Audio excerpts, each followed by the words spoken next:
Et c'est parti pour faire le premier gros bilan de l'année 2024. Qu'est-ce qu'il s'est passé de janvier à juillet? Où en suis-je aujourd'hui? Quelle est la suite? Comme tu peux le voir, là pour l'instant, tout va bien. Petite plage.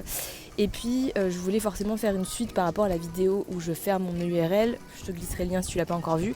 Et j'ai eu pas mal de questions sur comment ça s'est passé la reprise du salariat. Est-ce que tu peux nous faire un retour, le retour en micro-entreprise, etc. Je vais évidemment t'en parler dans cette vidéo. Et puis bah voilà, j'espère que tu es prêt ou que tu es prête. Parce que j'ai plein de choses à te raconter. Je vais remettre mes lunettes par contre, il y a trop de soleil. Donc bah écoute, c'est parti. Comme tu le sais, j'adore Notion. C'est là que je planifie mon contenu, que j'accompagne mes clientes et mes clients via un espace personnalisé. C'est aussi là que je pose mes objectifs et mes bilans de la semaine, du mois, du trimestre, de l'année. D'ailleurs, si ça t'intéresse, j'ai une playlist avec toutes mes vidéos sur Notion. Et donc, voici mes objectifs en début d'année. Donc, l'année 2024, ce sera l'année de la richesse. Voici un petit peu des exemples de ce que je voulais et ce que je voulais pas. Et à l'époque, j'avais beaucoup questionné ma vie. En fin 2023, qu'est-ce que je veux faire, je sais pas, etc. Et je m'étais dit, en vrai, ce que j'avais trop kiffé dans ma vie perso, c'était de retaper mon appart.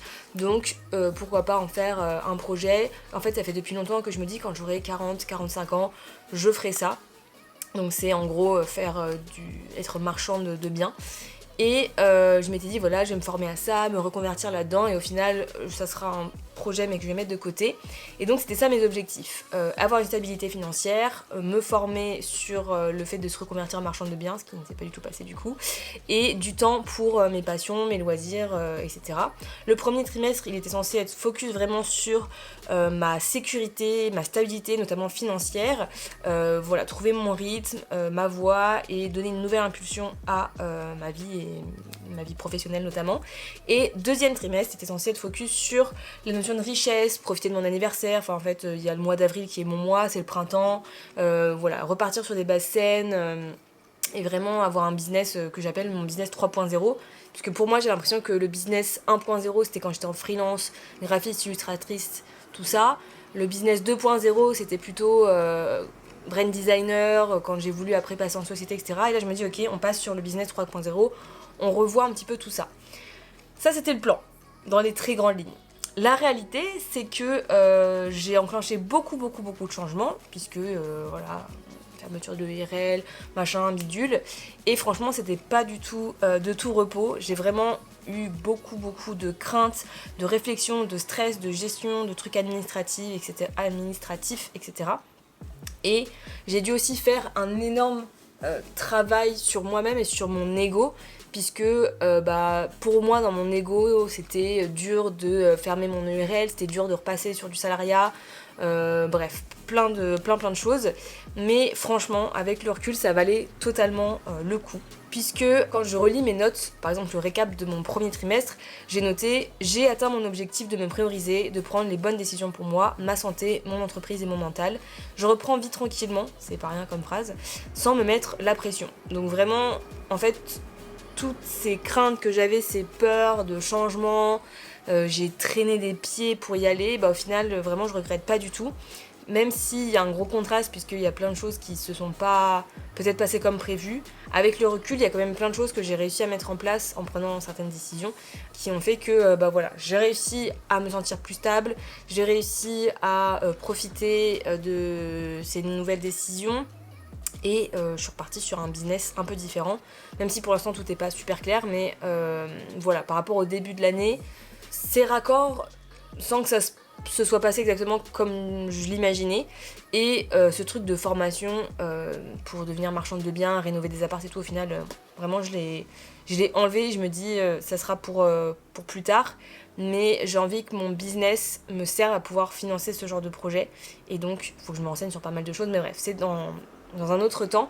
Mais vraiment je voulais te partager en fait la différence entre ce que je m'étais imaginé et la réalité.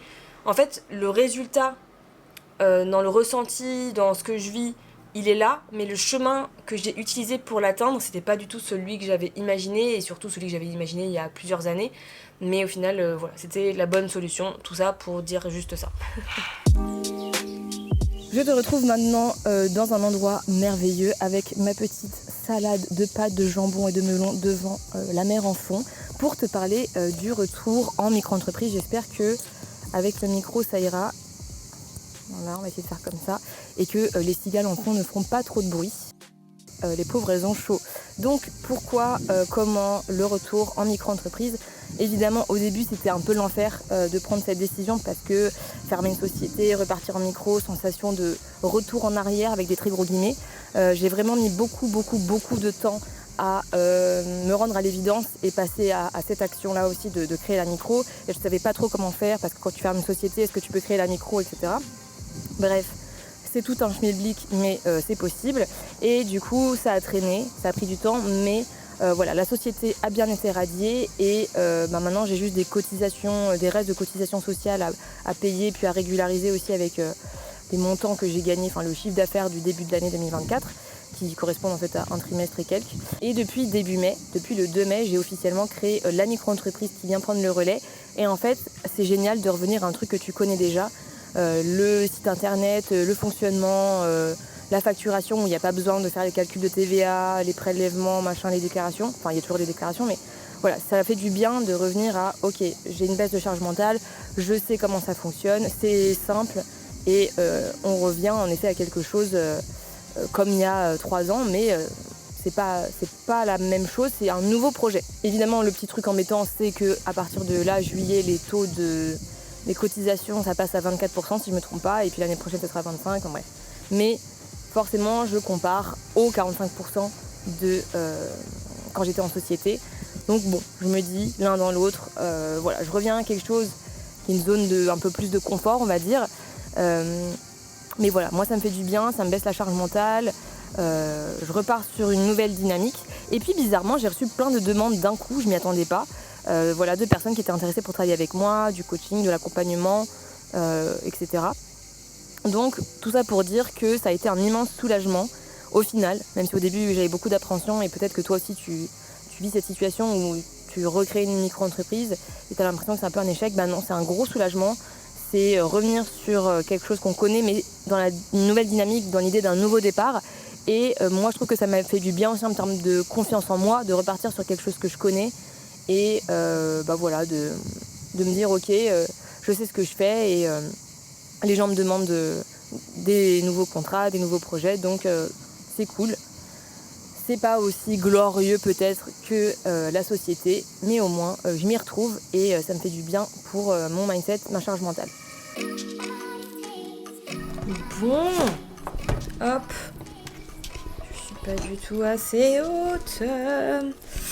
Le problème quand j'ai pas mon trépied, il n'y a plus rien qui va. Là je suis clairement pas du tout bien en termes de luminosité et on voit mon linge qui sèche. Mais voilà, c'est une vidéo en mode chill, sans prise de tête sur l'image, la qualité, etc. Alors, j'ai envie de te parler un petit peu de comment j'ai vécu ce retour au salariat. Comme je te dis, c'était pas évident. Qu'est-ce que j'ai appris, etc., etc. Déjà, on m'a beaucoup demandé aux commentaires comment t'as trouvé ce travail, est-ce que ça n'a pas été un point un peu négatif que tu sois à ton compte à côté, etc. Alors, comme tout le monde, j'ai cherché partout pour trouver du travail sur LinkedIn, Indeed, Welcome to the Jungle, tous les sites. Voilà, j'ai cherché vraiment tout, partout. J'ai passé des heures à scroller, à étudier, à comparer, etc. Et j'ai candidaté avec un CV bien brandé, mais qui, je pense, ne plaît pas forcément à tout le monde. Et pour le côté entrepreneurial, dans ma situation, par rapport au travail que j'ai trouvé, ça n'a pas été un problème parce que j'ai vraiment mis en avant le côté je suis hyper autonome, je sais gérer les situations problématiques, un peu touchy ou tout ce qui va être trouver des solutions à des problèmes, parce que l'entrepreneuriat c'est un peu ça. Et tout ce qui était aussi répondre aux clients, etc. Puisque forcément j'ai l'habitude de répondre à mes propres clients, que ce soit à l'écrit ou à l'oral. Et voilà, être professionnel. Donc ça a été un avantage. Enfin moi en tout cas j'ai l'impression que ça a été perçu comme un avantage. Mais en effet peut-être en fonction des postes que vous allez chercher à avoir, et ça sera plus ou moins valorisé. Moi, j'ai choisi de le mettre vraiment en avant parce que ça me semblait important. Sinon, par rapport à mes critères de sélection quand j'ai cherché ce mi-temps, c'était vraiment justement que ça soit en mi-temps, soit tous les matins et tous les après-midi de libre, ou l'inverse, pour pouvoir vraiment continuer mon activité à côté. Et sinon, 2 jours ou 3 jours par semaine avec 2 jours ou 3 jours de libre à côté. Et je voulais pas un truc qui me demande trop de stratégie, de charge mentale, de réflexion, etc. Sans non plus aller dans un truc épuisant, genre serveuse ou je sais pas quoi d'autre. Vraiment, par rapport à l'expérience en soi de retourner dans le salariat, même si au début c'est un peu compliqué, franchement, les 3 premiers jours c'est un enfer parce que déjà faut se remettre dans un rythme, même si au début t'es motivé, t'as le contact direct avec les gens. D'habitude je suis un peu dans ma grotte ou avec les gens en digital, etc., mais avec qui j'échange et puis ils me connaissent parce que les réseaux sociaux, etc., ou peu importe. Donc là voilà, il faut se remettre là-dedans, il faut se souvenir un peu de tout. C'est une formation vraiment accélérée. J'avais pas forcément toutes les réponses au début, donc les 2-3 premiers jours j'étais un peu perdue. Puis avec le temps, j'ai vraiment pris mes marques au fur et à mesure. Je me suis rendu compte que je faisais bien mon taf. Elle n'était pas très très difficile, mais voilà, j'ai eu des retours positifs de mes supérieurs qui étaient très contents de moi. Voilà, j'avais un petit rythme où je pouvais bosser aussi à côté pendant les moments un peu creux. Les clients étaient contents, je m'appliquais à faire mon taf. Enfin voilà, c'était cool. Mais assez rapidement, je me suis rendu compte que j'avais hâte de passer quand même, j'aurais bien aimé passer à 2 jours par semaine, ce que j'ai fait, parce que au bout d'un moment, j'ai pris le temps de me poser. Ce travail m'a permis vraiment de mettre un peu de côté le stress financier, etc. Mais du coup, j'avais envie de me réinvestir dans la partie business, et donc j'avais hâte de repasser à 2 jours pour avoir 3 jours pour bosser sur mon entreprise et repartir sur tout ça. Évidemment, c'était pas non plus le rêve de ma vie, donc j'étais quand même plutôt contente de partir parce que je voulais pas y rester des années, et l'effet salariat m'a redonné la motivation de de repartir 100% à mon compte. Parce que cette vie d'entrepreneuse, en fait, je la kiffe trop. Elle est super galère, mais je me voyais pas, en tout cas dans cette boîte-là, être full-time, salarié, ou même continuer en mi-temps comme ça. Je sentais que j'avais besoin de repartir vivre mes aventures et voler de mes propres ailes. Et ce que ça m'a appris, c'est que en fait, c'est pas la mort de repartir sur du salariat. Au contraire, ça m'a fait un énorme bien. J'ai soufflé. C'est littéralement ça, j'avais l'impression de pouvoir souffler. Et je pense que ça peut être vraiment une solution pour trouver un équilibre pour plusieurs personnes. Et c'est ce que je conseille depuis toujours aux gens qui sont en fin d'études et qui disent est-ce que je me mets 100% à mon compte ou pas, ou qui sont déjà salariés. Essayez peut-être de faire du mi-temps pour avoir pas trop le stress des finances dès le début et pouvoir commencer à développer votre business en parallèle. Et puis dès que vous sentez que le business décolle, vous réduisez votre salariat ou vous le quittez totalement, mais au moins vous vous lancez pas dans le vide sans parachute. Voilà, donc ça c'était ce que j'ai appris. C'est hyper chouette d'avoir le salaire qui tombe tous les mois, même si c'est pas un salaire plein, mais voilà, ça se compensait bien avec l'activité, et voilà, ça fait du bien. Et c'est bon aussi pour l'estime de soi, parce que quand on est que à son compte, on peut facilement douter de ses compétences, etc. Et alors là, oui, c'était pas un travail très compliqué, mais voilà, j'avais des retours positifs. Ça m'a fait du bien à l'ego aussi de voir que j'étais compétente, peut-être même surcompétente, c'est pas ça, surqualifiée. Donc voilà, c'est pas la mort. Franchement, ça m'a vraiment permis de déculpabiliser le truc du salariat. Ça a rien changé à ma vie. Peut-être qu'il y a des personnes qui sont désabonnées de mon compte parce que ça, mais sinon, les gens ne m'ont pas dit mon Dieu, mais t'es une grosse merde parce que t'es retournée au salariat. Et ça m'a permis de souffler, ça m'a permis de me remettre un peu les idées en place et de me rendre compte que c'est pas la mort, dans le sens aussi, peut-être si un jour j'ai besoin d'un boost financier, oui, je peux reprendre du salariat ou m'intéresser de plus en plus, ce que je compte faire, au portage salarial. Et en même temps, forcément, plus on a de temps à allouer à une autre activité, le salariat, moins on a de temps pour notre activité principale. Donc ça peut être un peu frustrant de ne pas pouvoir avancer comme on veut. Je t'ai fait une vidéo sur mon organisation, justement, mi-temps, freelance, etc. Donc si ça t'intéresse, je te laisse regarder. Mais voilà, je pense que c'est intéressant à prendre en compte, et ça permet de relativiser, de se dire c'est pas la fin du monde, c'était pas si dramatique que ça, et il suffit de ranger son ego et de se laisser porter, et en fait tout se passe très bien. Bon, et maintenant la grande question qui se pose, c'est ok, Swan, d'accord, mais c'est quoi la suite? Et je sais pas exactement ce que ça va être la suite, pour tout avouer.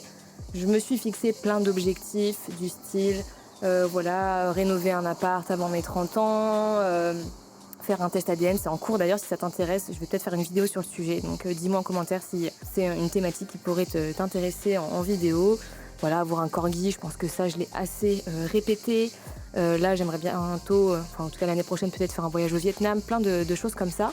Voilà, j'ai pas un objectif hyper précis par rapport au business. Je sais juste que voilà, j'ai envie de m'amuser dans mon quotidien, dans mon entreprise. Et là, récemment, j'ai reçu un mail à moi-même, en fait, que je m'étais envoyé il y a 1 an. Et c'est rigolo de se rendre compte des choses qui se sont passées comme prévu, pas comme prévu, etc. Ça fait un petit rappel à l'ordre, enfin pas à l'ordre, mais rappel de ce qu'on voulait l'année dernière. Est-ce que c'est toujours aligné ou pas? Et financièrement, je ne roule pas sur l'or, mais ça a bien repris là cet été en tout cas. Depuis que je suis repassée en micro, donc bon, je vais pas me plaindre. Et j'ai surtout récupéré, au-delà du financier, beaucoup d'estime de moi, reprendre confiance en mes compétences, en ce dont je suis capable. Voilà, tout ça. Donc c'est vraiment le plus important, avec aussi le bien-être, moins de charge mentale, d'être en société, machin, le financier, la TVA, les trucs comme ça. Donc ça vraiment c'est le plus important pour moi. Donc pour le coup, je vois ce premier semestre de l'année comme quelque chose qui est quand même plutôt positif, même si très challengeant. Et puis voilà, après l'histoire se poursuivra, l'aventure continue et on verra ce que ça donne. N'hésite pas à me raconter aussi en commentaire, toi, comment ça s'est passé ton premier semestre, tes premiers 6 mois de l'année. Est-ce que ça s'est passé comme prévu ou pas du tout? Et si c'est le cas, c'est pas grave. Et puis peut-être quels sont toi tes objectifs pour cette deuxième moitié de l'année? Qu'est-ce que tu projettes de faire? Comment tu comptes t'y prendre? Moi perso, voilà, je me dis, je reste focus sur le fait d'être dans une année de richesse, autant financière que de bien-être, de voilà, faire des choses qui me plaisent et où je me sens riche de tout. Et puis on verra bien. Il va se passer plein de trucs, le déménagement, je t'en ferai une vidéo, la nouvelle vie qui commence, et puis plein d'autres projets, dont le bootcamp cet été, bref. Plein de trucs, mais évidemment, je te tiens au jus et je te laisse t'abonner à cette chaîne YouTube si c'est pas encore le cas pour suivre la suite des aventures. Et je te dis à très bientôt dans une prochaine vidéo. Salut!